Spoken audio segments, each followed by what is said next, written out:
nežemiškai gražios ir žemiškai kuklios. Kovo gatvėmis moteris eina. Visos spalvos, gegužio, birželio, rugpjūčio, akise jų vaivorykštė mainos. Gėlėmis prisidengusios šypsenos, džiaugsmo ašaras, neša žemei pavasarį žydinti. Jos kaip skubančios, laukiamos vasaros, gerumu dosnius, meilė ir šilumą. Mielieji, pasitikime aktorė Nijolė Sabulytė.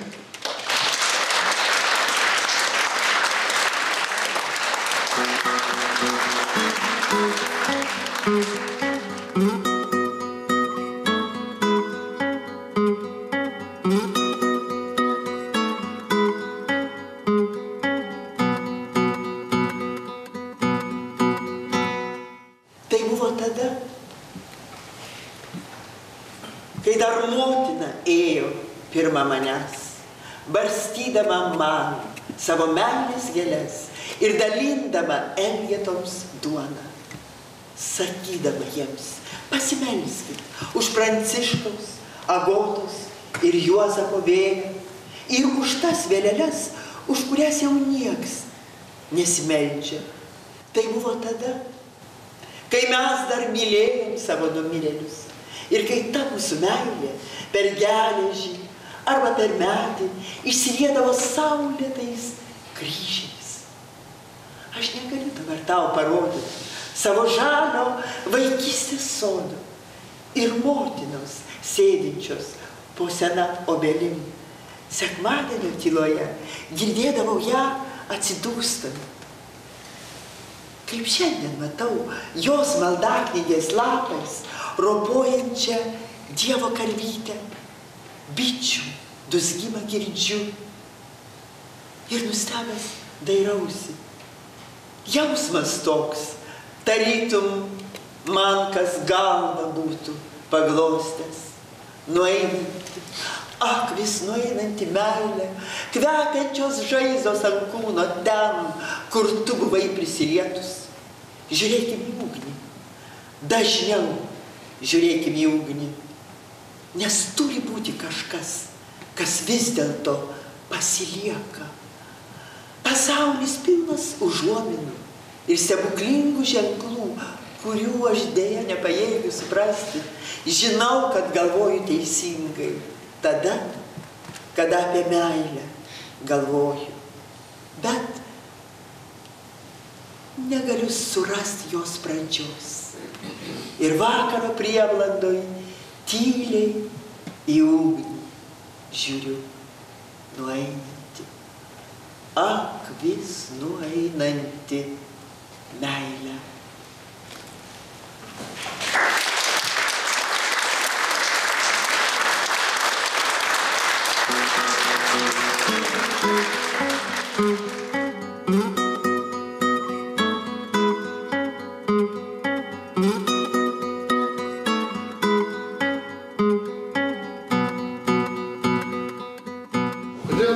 Kodėl teatras? Kažkas yra pasakęs, kad žmogus yra dvimatė būtybė, kad jis nėra vientisas kaip akmuo arba kaip medis. Jame visada grūmėsi du tokie pradai.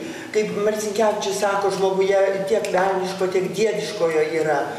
Arba kitaip tariant, žmogus yra iš tikrųjų tarsi ta švytuoklė tarp dangaus ir žemės. Jisai kaip grumstas, bet jis nuolat siekia to žvaigždės. Jis nuolat siekia harmonijos. Kai mes visi kartą išvaryti iš rojaus turbūt ilgimės jo. Ir tada tarp to, kada jis verčiasi, tarp yra žmogus pats gražiausias. Turbūt tai yra kūryba, kada jisai yra tarp dangaus ir žemės. Aišku, aš žiūrėjau į tas grožybės, kurios man labai patiko. Aš norėjau, kad jūs iš dangaus nusileistumėte žemę, pasakytumėte, kaip ten vaikystėj, sakyt, į berniukų fotografijas nežiūrėdavo.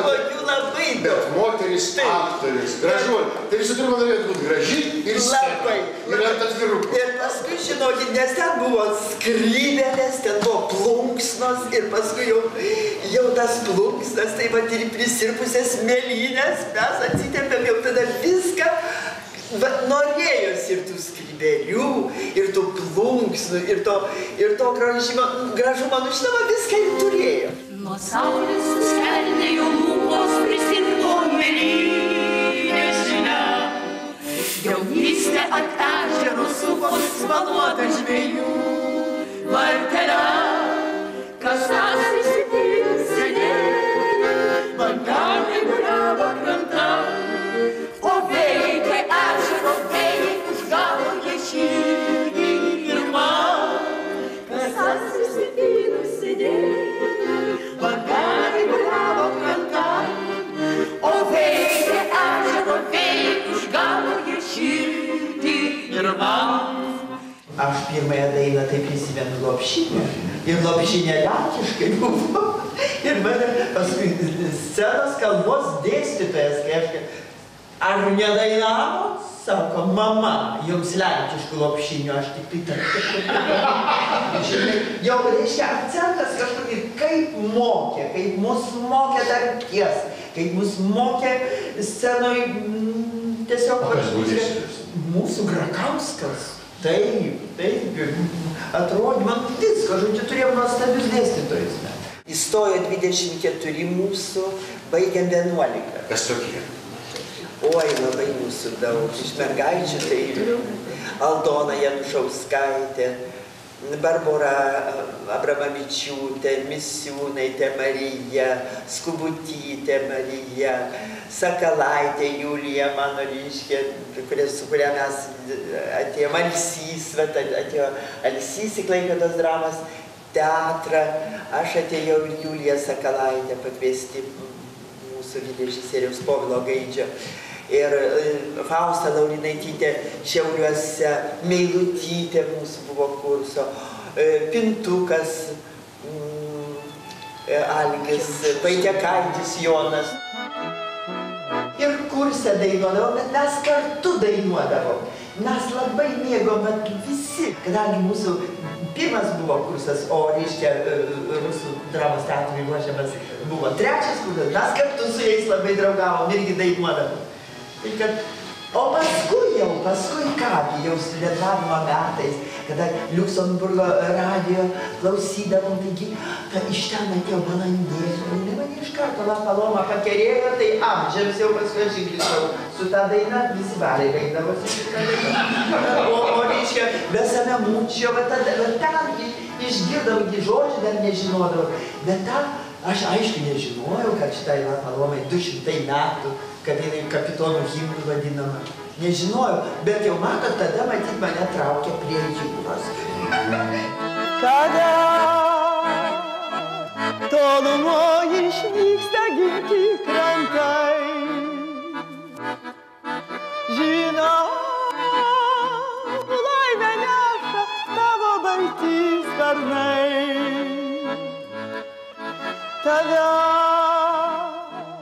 Valandėlę ieškau gimtam krante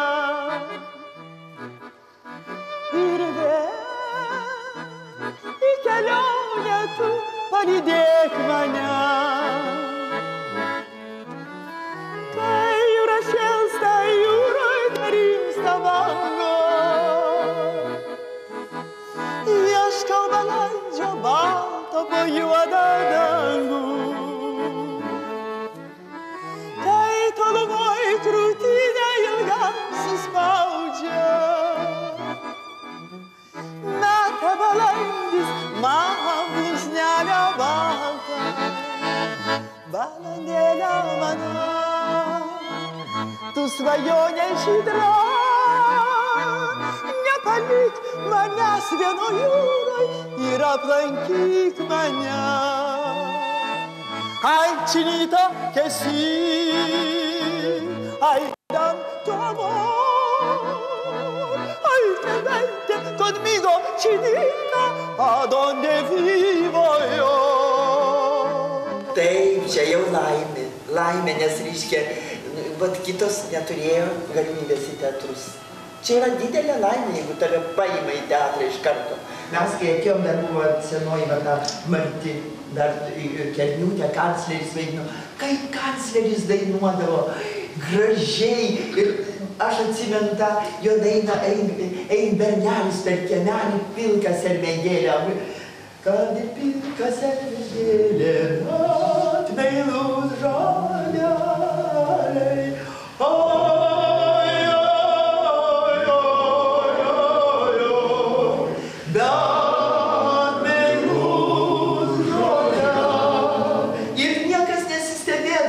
Gastrolės būdavo ilgos mūsų, išvažiuodavo po 2 savaitės. Kubilius, Grincevičius, kancleris, vadino, kaip buvo, visi mes dainuodavo, jeigu mes kažkas jau užtemšė. Tai būdavo Mykolas Petkevičius sakydavo, čia tau ne viešbutis. Ir tu jokių, tu turėdavai, ogi dar kelio, dar to nebuvo, dar tas brendas, tai mūsų reiškia ta autostrada, tai buvo, ir su tuo savo valandu mes važiuodavom 6 turbūt valandas iš Vilniaus, tai kur tu ten ne? Dainuodavom ir kažkaip sakau, mes išaugo, gal iš tų dainų, mūsų mėlynės prisilpusios išaugo, nežinau, visokia, buvom suskeldėjusios lūpas, buvom purpurinė rožė, buvom gal raudoną dar, o paskui kaip buvo prisilpusios. Kartą perkūnas pakilo ir žaibas išvyko aukštai. Brydama šilelė, radžiūtų švietėti žiguliai. Nuskėjo galva galeriją, mačiausia galeriją visų. O debesis tamsus iškilo ir vėl pasidarė šviesų. Nuskėjo galva galeriją, mačiausia galeriją visų. O debesis tamsus iškilo ir vėl pasidarė šviesų. Man labai liūdna, čia tokių dalykų vis mažiau. Kodėl vis mažiau? Kodėl vis mažiau? Pirmiausia, reiškia, mes teatro neturim. Ir tai aktoriai yra be galo liūdna dalia. 2 kartus per savo, reiškia, kūrybinius metus tiek, kiek skirta jau aukščiausiojo, 2 kartą neturėti teatro. Remontuotis 2 kartą, tai yra labai mums sunku. Kai atėjom čia, jau vėl susiglaudėm, jau vėl darydavom, jau vėl tikrai kokie mūsų koncertai buvo, kokie buvo mūsų naujieji metai, kokios teatro dienos, todėl kad čia pat mes galėdavom viską padaryti. Net kitas galbūt ir būdavo jau nebenorėdavo ką, bet vis tiek, ne vienas, tai kitas. Eilę metų va Bronius Gražys vis rašė, reiškia, visus scenarijus, ten mes padėdavom, žinoma, visi, reiškia, paskui aš ten kažką, tai Jūratė Jankauskaitė visada kurdavo, kulisas, viską. Nu, visi yra žmonės teatro tikrai kūrybingi ir pagavus tiems. Bet paskui žinokit, kada va taip yra, tokia pauzė pasidaro, kada mes nebeturim net repeticijoms vietos, neišvengiamai pradeda trūkinėti tie saitai. Pradeda mes net su aktoriais savais nebesusitinkam. Mes, tiesiog susvetimėjam. Atitolsta, mes susitinkam tik autobusuose. Kada atvažiuoji, kada jeigu kur į išvyką išvažiuoji, arba spektaklėje, jeigu vaidini. O jeigu tų spektaklių visai nėra, arba tu jau, taip sakant, neturi tų vaidmenų ir nebesusitinki. Ir neišvengiamai taip. Tas amžius ir toks aktoriaus, aišku, neilgas yra, bet ir čia jau nebėra.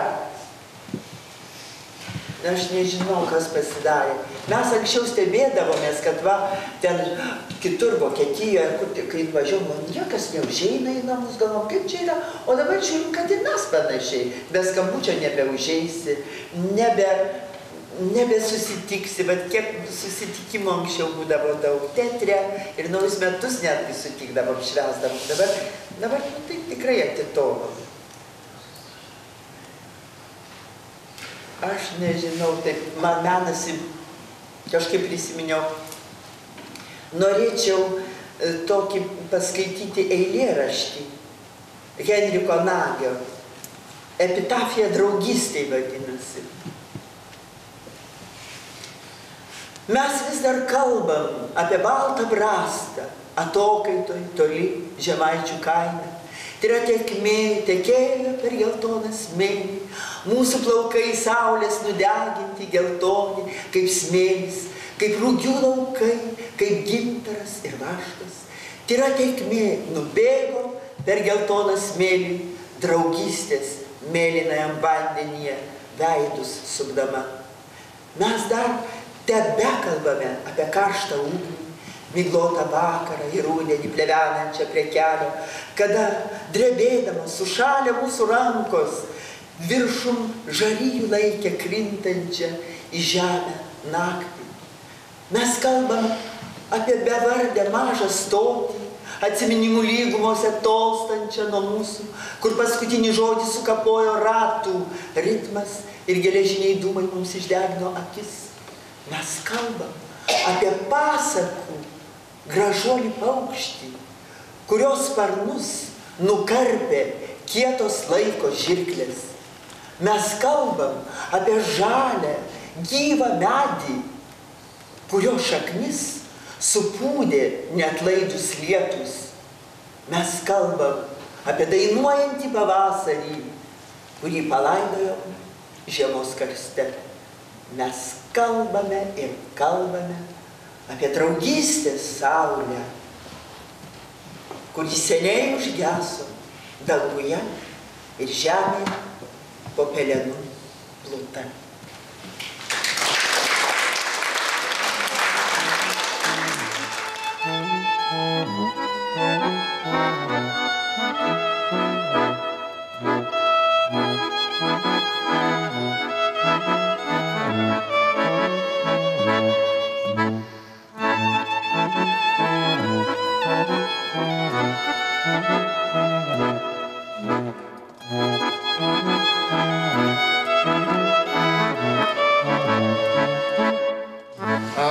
Sapnuojat patį savo įsimintiniausią vaidmenį? Įsimintiniausią nesapnuoju, bet be abejo sapnuoju, kad reikia eiti į sceną ir nežinau, nei vaidmens, nei režisierių.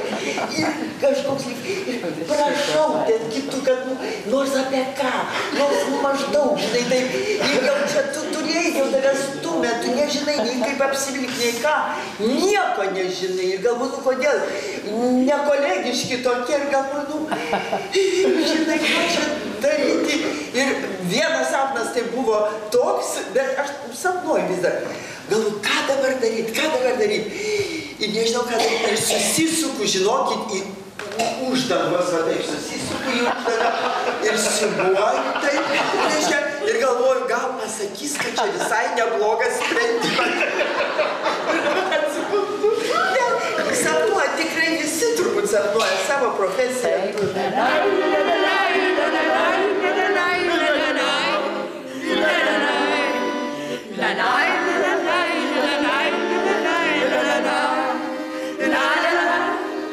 Nuo saulės įskaldėjo lūpas, prisirpo mėlynės šle.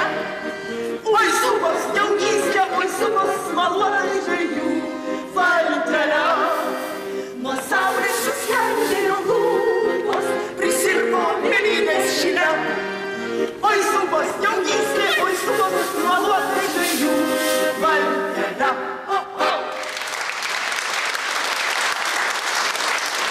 Mes negalim įkyrėti, va taip vyresnieji, kaip aš kažkaip, negalim jaunimui sakyti, o mano laikais buvo, o mano laikais buvo. Bet šitas buvo vidinis poreikis. Šitas vidinis poreikis buvo dar šalia darbo, tiesioginio darbo, ne spektaklių, rašymo, vaidinimo, namų ir viso kitko, dar ir tą daryti. Nes dabar tiesiog tam pritrūksta man laiko. Aš turiu, čia man nesvarbu. Nežinau, buvo įdomu buvo, mes kažkaip tikrai. Jeigu ne scenoj, taigi mes parodijuodavom, dalesim kritikus, kaip mes parodijavom kažkada tai foje, kai mes susirinkdavom per teatro dieną ar per ką, mes neapseidavom. Barauskas klausyti, kaip ateidavo, reiškia, babukė, Aš papuoliau šiaip, aha, tai ką čia toks būsi, žinai. Ir Kubilius amžinai su kasom, eidavo su gitara, blakstienas, netingėdavo, klausykit, prisiklijuoti ir visokias dainas apdainuodavo teatrą. Tai buvo, tai buvo, tikrai. Ir mes norėdavom kažkaip. Ko ilgytis? Ko nors ilgytis? Be abejo, aš ilgiuosi šitų susitikimų. Tiesiog ir mano svajonė, žinot kokia svajonė? Vat dar padaryti vakarą, myliu savo senąjį teatrą. Ta prasme, kad būtų prisiminimai apie tuos žmonės, kurių ir nėra jau, ir dar kurie yra. Todėl, kad paminėti juos mes per daug kažkaip tai išeina žmonės iš mūsų teatro. Mes kažkaip tai juos ir užmirštam greitai. O vis dėlto mes mokėmės iš jų. Taigi, Grincevičius, Romualdas, kaip būdavo, arba Budrikaitė, kaip jinai vaidindavo, ir charakterinius vaidmenis, ir dramatiškus. Aš ją žiūrėdavau, aš atsimenu, aš norėjau būti panaši ją. Kada ateidavo, man ten kojas virpėdavo, kiekvienas atėjęs yra, ką jisai tik taip. Taip, iš tikrųjų. Ir žiūrėdavom į Marytę Černiauskaitę, į Barauskas, kas Vytautas kancleris, koks būdavo, taigi aš atsimenu, pirmas mano vaidmuo, legenda apie meilę, aš stoviu taip kulisoje, žinokit, reiškia, ir Bachmaneba, tai stiprus, didelis vaidmuo, aš taip, žinote, kaupiuosi atseit, ne atseit, aš tikrai, nes man reiškia tikrai, kaip įeiti tą tragediją, tokią dramą, žinai, viską. Ir ateina kancleris, ateina Nijolė, kaupkis. Bet gražiai.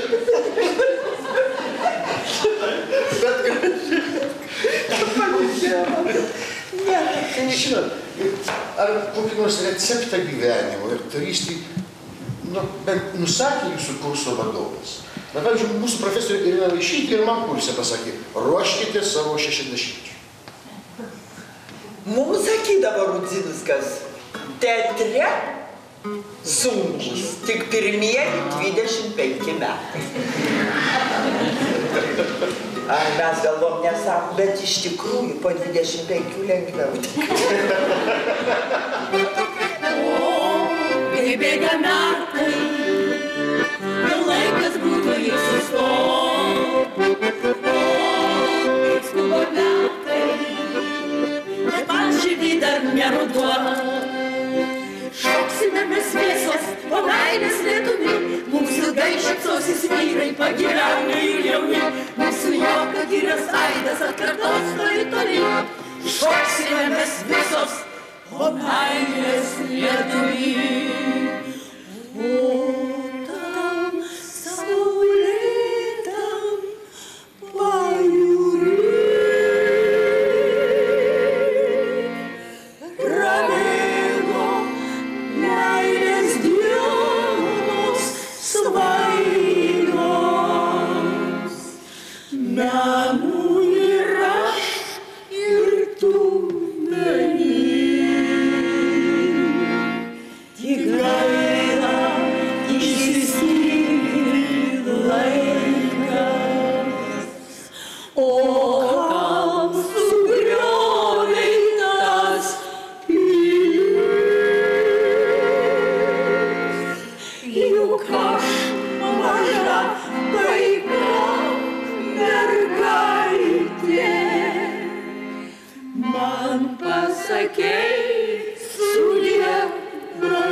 Nuo galvos lygi kojų nutekėjo pušų kamienais, pabudo žuvėdros ir nuklykė tiesiai prie laivo. O laivas vis plaukė ir tono į svetimą krantą. O pušys vis laukė, tikėjosi, pyko ir graužės, kad užaugo ant kranto, kur laivai dar nė sykio nebuvo sustoję. Ir tada neišlaikė viena, pasispyrė ir tiesiai paskui žuvėdras per jūrą nuskrido prie laivo. Pasispyrė ir kitos tada, džiaugsmingai nustebę, kad lig šiol nežinojo, kad gali, kaip paukščiai, skraidyti. O kitos ir numirė, taip, nesužinoję. Vienintelė ir nepakartojama aktorė Nijolė Sadūnaitė. Ačiū Jums.